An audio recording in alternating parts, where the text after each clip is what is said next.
ESI থকা সকলৰ বাবে ভাল খবৰ 10 জন চিকিৎসকক নিযুক্তি দিয়া হৈছে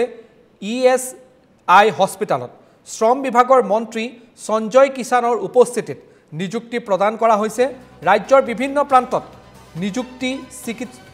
চিকিৎসক কেইজনক কৰা হ'ব বৃহস্পতিবাৰে জনতা ভৱনত অনুষ্ঠিত অনুষ্ঠানত এই নিযুক্তি প্ৰদান কৰা হয় প্ৰতিখন জিলাৰ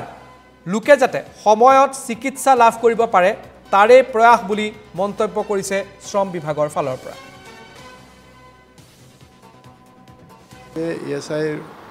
আমি অসমৰ বিভিন্ন জিলাত আমি বিশেষভাৱে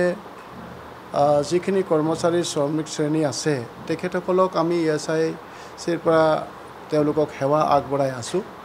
আৰু আমাৰ অসমত বিভিন্ন জিলাত আমাৰ বিভিন্ন ডিসপেন্সাৰী আছে হস্পিটাল আছে তাৰ পৰা আমি সেৱা কাৰ্য আগবঢ়াই আছো আমি প্ৰায় 11 জন ডক্টৰৰ কাৰণে আমি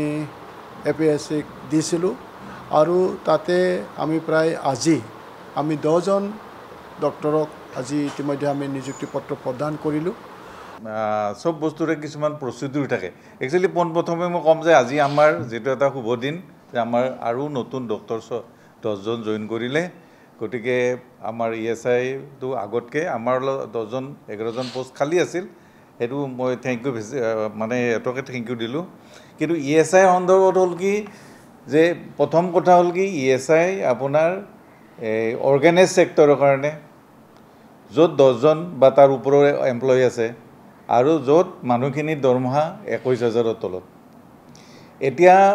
ডিসপেন্সাৰী আমাৰ আছে অল ওভাৰ আসাম 26 আৰু নতুনকৈ 7খন ডিসপেন্সাৰী আমি এপ্ৰুভেল পাইছো এতিয়া কথা হল কি আপুনি যেটো মোক প্ৰশ্ন সুধিছে যে তাতবাতি কাৰিব লগা হয় এতিয়া তাৰ মানে গভৰ্ণমেন্টৰ ৰেফাৰ পলিসি কিছুমান চেঞ্জ হৈছে আগতে প্ৰথম ESI হস্পিটাল যাবই লাগিব ডিসপেন্সাৰী পৰা আপুনি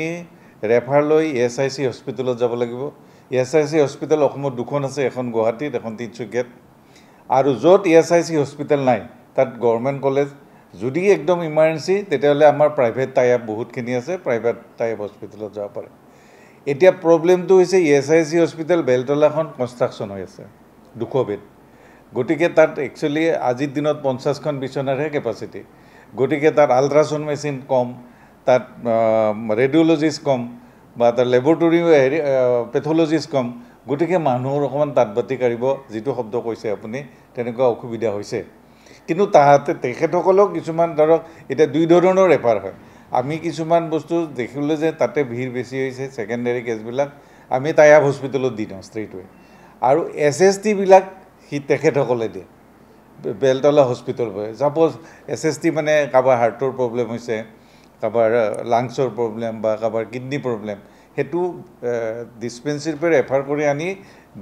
ESI হস্পিটাল বেলতলা যাবই লাগিব গটিকে সবতে নৰ্মছ আছে অকমান কষ্ট মানুহৰ হয় অলপমান লাইন পাতিব লগা হয় আৰু হস্পিটালখন 200 বেড হৈ যোৱাৰ পিছত হয়তো হেতু প্ৰবলেমৰ পৰা হাত হাৰিব মানুহে